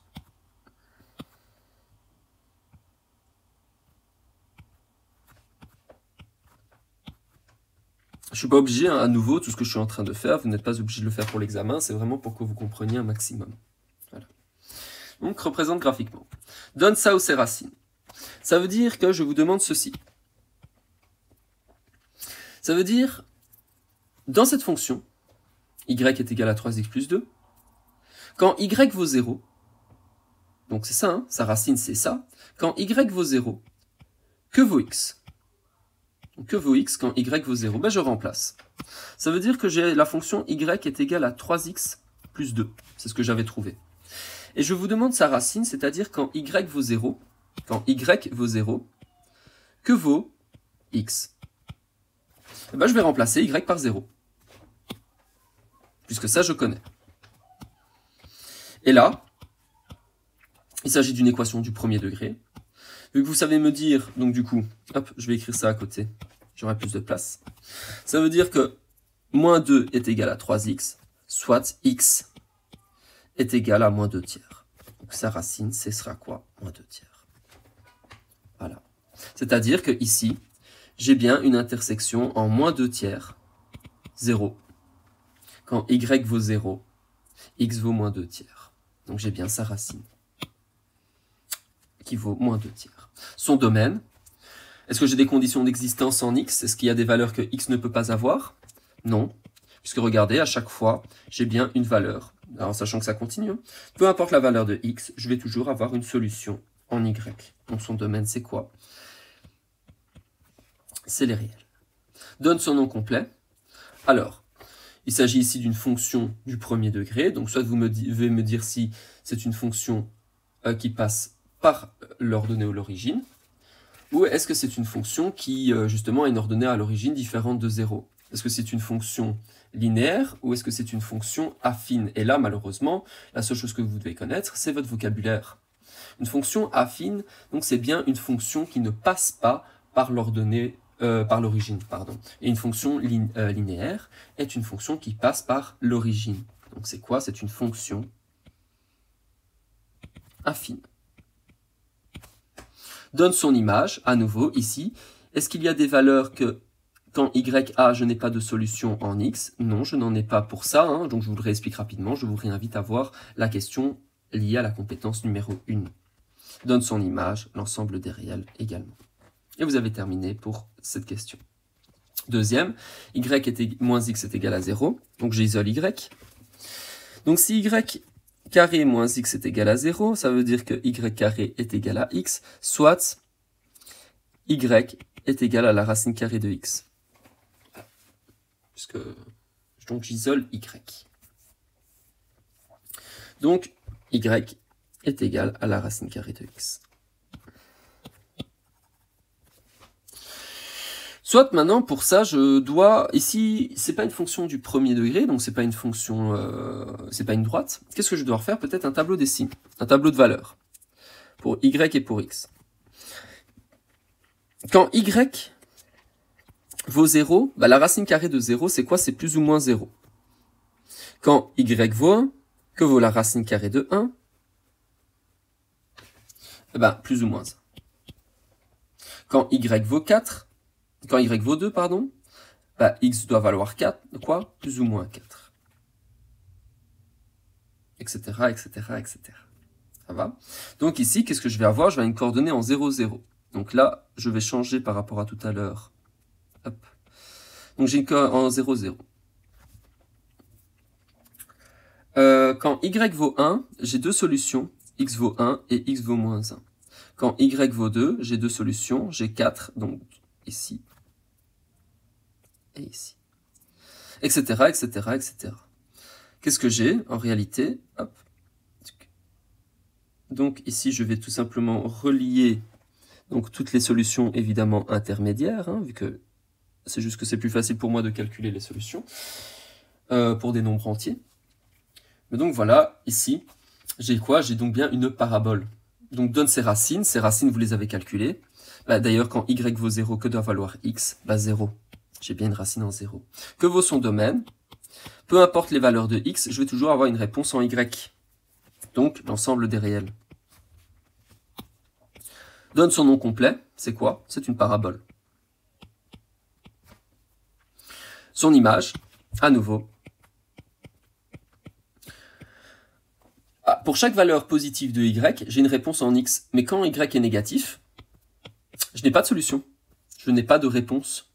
Donc, ici, j'ai bien l'ensemble des réels positifs y. Je n'ai que une image quand y est positif. Quand y est positif, j'ai des antécédents. Mais peu importe la valeur de x, ça me donnera toujours une image positive. Donc faites attention à bien lire votre graphique. Ensuite, nous allons résoudre des équations suivantes, indiquent les étapes. Alors, donc ce sont des équations du second degré et plus, donc qu'est-ce qu'il va falloir faire? Factoriser, mettre le 0, donc un membre égal à 0, et donner évidemment les conditions d'existence. Donc, première étape, hop, nous avons ceci, donc 2x moins 1 au carré, donc hop, je recopie, 2x moins 1 au carré, est égal à x carré, donc développons. Tout simplement, en fait, pourquoi je cherche plus loin? Développons, donc ça veut dire que j'ai un a moins b au carré, donc ça me donne 4x carré moins 4x plus 1, qui est égal à x carré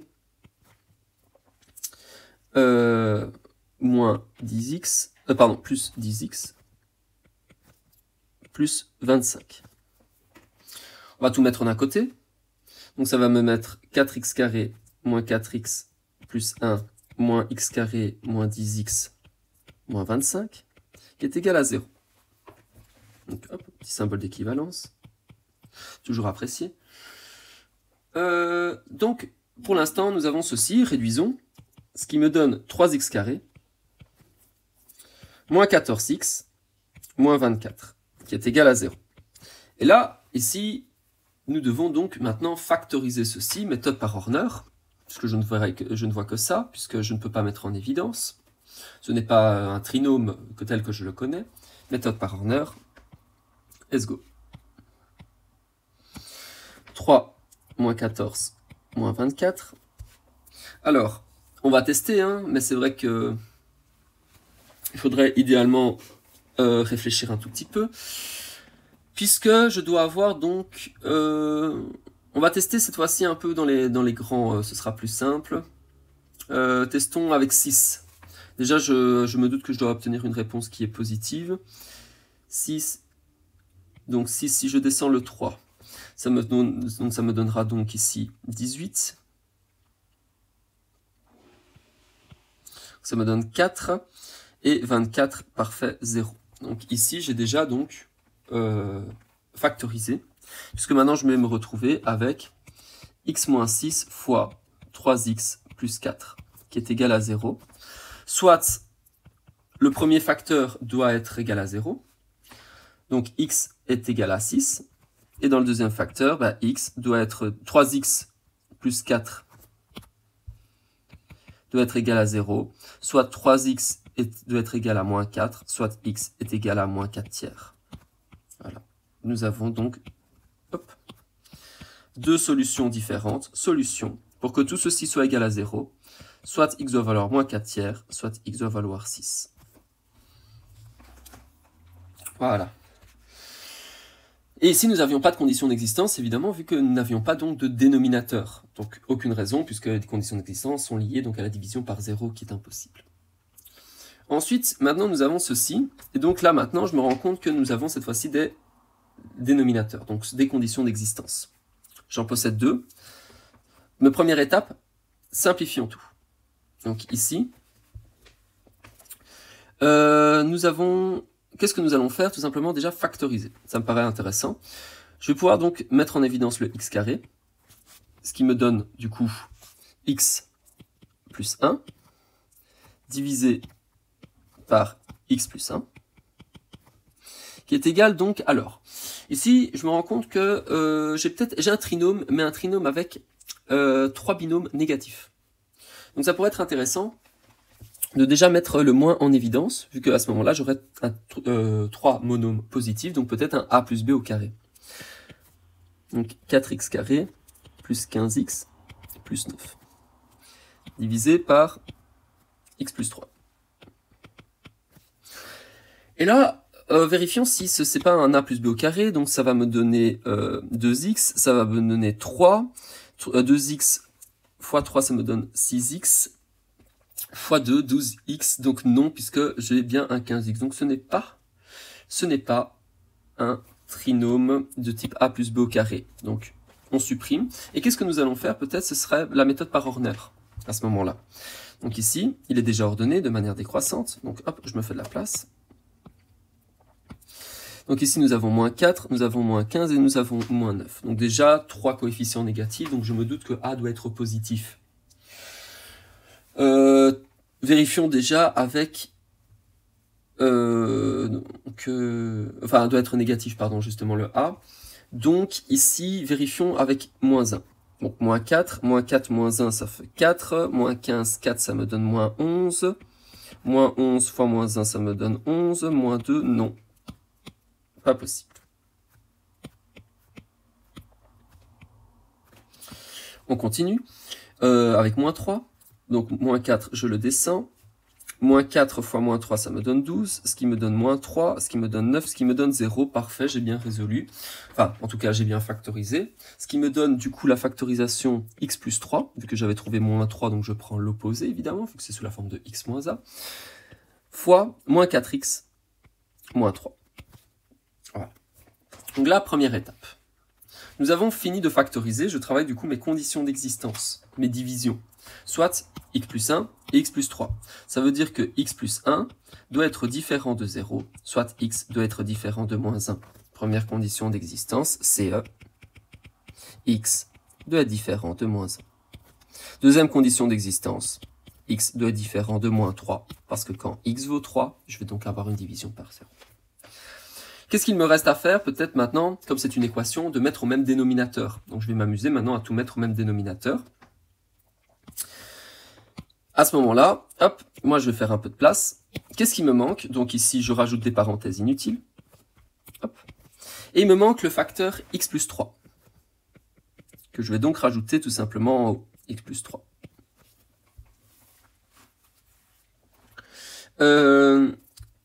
Dans l'autre, il me manque quoi? Le facteur x plus 1, que je vais donc devoir rajouter là. Et comme nous sommes dans les équations, et uniquement parce que nous sommes dans les équations, maintenant que tous mon membre de gauche et mon membre de droite ont le même dénominateur, je peux les supprimer. Pourquoi? Parce que 2 est égal à 2. 1 sixième est égal à 1 sixième. Et si le 6 disparaît, vu que tout mon membre de gauche et tout mon membre de droite sont au même dénominateur, ben 1 est égal à 1. C'est correct.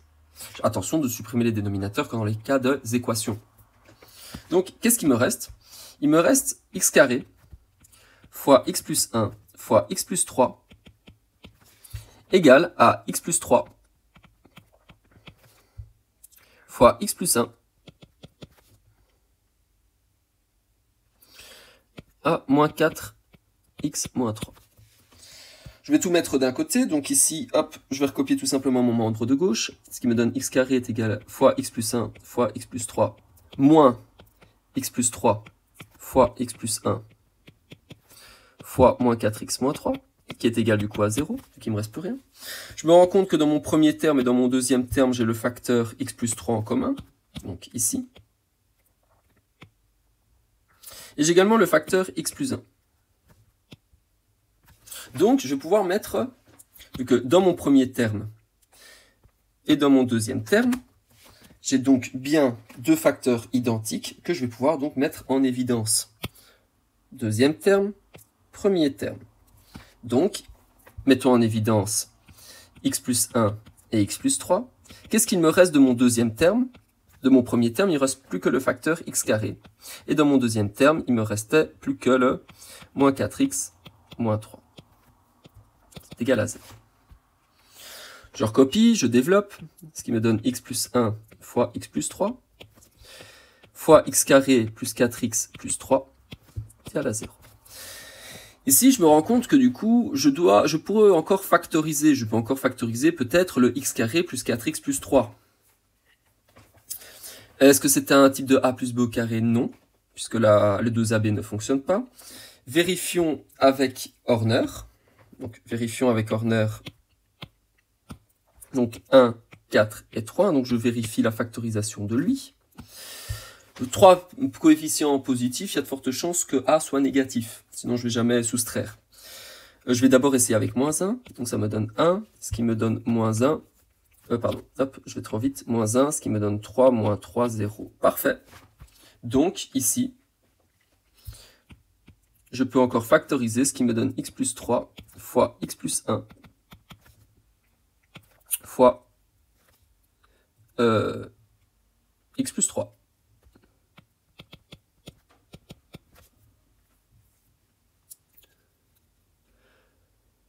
Et là, en fait, je me rends compte que du coup, une des solutions possibles, c'est quoi? C'est que x doit être égal à moins 1, que x doit être égal à moins 3, que x doit être égal à moins 1, et que x doit être égal à moins 3. Donc, deux solutions possibles, finalement, moins 1 ou 3. Donc, solution, moins 3, moins 1.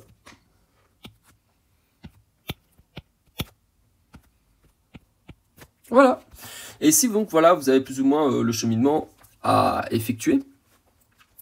Maintenant, évidemment, il y a plusieurs autres manières de le faire. Hein. Soit vous mettiez directement, vous isoliez directement votre membre de droite dans votre membre de gauche, comme ça vous aviez déjà votre division par 0, mais donc de bien mettre tout au même dénominateur dans tous les cas, une fois, et de toujours vérifier si vous avez bien factorisé au maximum. Et une fois que vous avez factorisé, de bien analyser chacun de vos facteurs pour appliquer la règle du produit nul. Nous avons ensuite la compétence numéro 3, qui est la compétence la plus difficile, mais pas impossible, puisque ce sont des situations problèmes. Et là, malheureusement, même si je veux bien les corriger avec vous, on va complètement changer à l'examen de septembre le style de question. Donc ici, la correction de celle-ci ne sera que par pure par pur intérêt intellectuel, mais pas vraiment pour vous aider pour votre examen de septembre. Mais je vais donc vous dire que dans un triangle ABC, détermine l'équation de la hauteur relative à la base si tu sais que A, donc ici, qu'est-ce que je vais devoir faire? Hop, un petit schéma. Où j'ai A, B et C. Je sais que A est en coordonnée 2, 5, je sais que B est en coordonnée 1, 3, et je sais que C est en coordonnée 8, moins 2. Donc ça, c'est vraiment un schéma. Et je vous demande la hauteur relative de AC. Donc AC, la hauteur relative de AC, donc j'ai donc ceci. Qu'est-ce que je cherche? En réalité, je cherche donc tout simplement, hop, la hauteur, donc H. Je cherche l'équation de ma fonction H, c'est-à-dire une fonction qui est perpendiculaire à AC, mais qui passe par le point B. Et pour ça, en réalité, il s'agissait de le même style de question que ceci. Exactement la même, sauf que c'était dit d'une autre manière. Donc c'est exactement le même type de question que le 14b. C'est-à-dire donner une fonction qui est perpendiculaire à AC et qui passe par le point B. Donc première étape, calculer la pente de AC. Donc toujours delta y sur delta x, qui est égal donc du coup à 5 moins 2, donc à 5 moins 2, donc 5 plus 2, qui est égal donc à 7, divisé par delta x, donc qui est égal à 2 moins 8, donc 2 moins 8 qui est égal donc à moins 6. Ça veut dire que m de h est égal à 6 septièmes, vu qu'il est perpendiculaire, inversé opposé. Soit h est égal à y qui est égal à 6 septièmes de x plus p. Je sais qu'il passe par le point B 1 et 3. Donc qu'est-ce que je vais devoir faire? Remplacer y par 3 et x par 1. Et là, maintenant, j'ai plus qu'à résoudre et isoler p. Soit 3 est égal à 6 septièmes plus p. Soit 3 moins 6 septièmes est égal à p. Soit 21 septièmes moins 6 septièmes est égal à p. P vaut quoi donc ici? 15. Donc 15 septièmes. Donc l'équation de h. H c'est quoi? C'est donc je vais continuer, donc ça veut dire 15 septièmes est égal à p. Ça veut dire que h qui est égal à y qui est égal à m, sauf que m de h était 6 septièmes x plus p, et p ici vaut quoi? 15 septièmes. Et donc vous avez bien l'équation de la hauteur h qui est bien perpendiculaire à AC. Donc calculer la pente de AC pour trouver l'inverse de l'opposé, qui sont perpendiculaires et qui passent par le point B. Donc vraiment le même style de question que qu'on a déjà corrigé, mais exprimé d'une autre manière. Les questions qui sont ici ne sont pas des questions pièges, c'est juste lié à des matières, mais moins explicites, où je vous dis pas calculer, mais réfléchissez, et puis c'est à vous de dire qu'est-ce que je dois utiliser. Faites des schémas. Pour cette question, nous la passons. Résous ce problème à l'aide d'un système d'équations. Détermine les dimensions d'un rectangle si tu sais que son aire vaut 48 cm² et que sa largeur vaut les 3/4 de sa longueur. Donc c'est-à-dire que nous avons un rectangle où j'ai donc x et y, par exemple. Je sais que donc je sais que son aire vaut 48 cm². Donc je sais que x fois y est égal à 48. Je sais également que sa largeur vaut les 3/4 de sa longueur. Donc c'est-à-dire que x fois 3/4, donc les 3/4 de x, est égal à y. Puisque si je multiplie x par 3/4, je vais obtenir y. Qu'est-ce que nous avons? Quelque chose qui est lié. Vu qu'en fait, nous avons deux inconnus, mais maintenant nous avons quoi en réalité? Un système d'équations. Donc, d'ailleurs on vous le dit, résous ce problème à l'aide d'un système d'équations. Sa longueur fois sa largeur vaut 48, et je sais que les 3/4 de sa longueur est égal à sa largeur. Inversement, pardon. Donc voilà. Ça veut dire que si j'isole x, ou si j'isole y, c'est votre choix. On va isoler y, vu que y est déjà isolé dans le deuxième. Ça veut dire que y est égal à 48 divisé par x. Et y est égal à 3/4 de x. Soit, je peux dire tout simplement que 48x est égal à 3/4 de x. J'isole. Ça veut dire que 48 divisé par 3 fois 4 est égal à x au carré. Je vérifie si je ne peux pas simplifier. 48 et 3 sont tous les deux divisibles par 3, ce qui me donne 16 et 1. Soit 16 fois 4, 32, 64. 64 est égal à x au carré. Ça veut dire que x est égal à plus ou moins 8. Attention, on va enlever, donc moins 8 cm, moins 8 cm n'existe pas. Donc qu'est-ce que nous allons faire? Nous allons supprimer tout simplement la valeur négative, parce qu'ici nous avons quelque chose de concret, on cherche une dimension. On a trouvé que nous pouvions obtenir deux dimensions possibles, 8 cm ou moins 8 cm, sauf que moins 8 cm n'existe pas. Donc je vais tout simplement supprimer la réponse négative, et juste prendre la réponse positive. Donc je vais tout simplement marquer que x doit être égal à 8. Si x vaut 8, eh ben nous avons remplacé, hein. C'est-à-dire si x est égal à 8, je prends une de mes deux lignes, de mes deux équations, et je remplace x par 8. Donc y est égal à 48 divisé par 8, soit y est égal à 24, 12, 6, donc y est égal à 6. Solution 8, 6. La longueur, et là vous devez écrire sous une forme en français, vu que je vous ai posé la question, ça veut dire que la longueur, donc ici, hein, donc ici, donc ça veut dire que la longueur du rectangle vaut 8 cm et sa largeur 6 cm. Et vous avez résolu tout simplement le problème. 8 fois 6, ça fait bien 48. Et 6 est bien le 3/4 de 8. Système d'équations isolées, mettre ensemble. Ensuite, on vous avait demandé de calculer l'aire de la surface DEFG. Donc on vous demande de calculer ceci. Si tu sais que l'aire du triangle ABC est égal à 8 cm, donc je sais que ceci est égal à 8 cm. Carré, pardon. Écris tout ton raisonnement.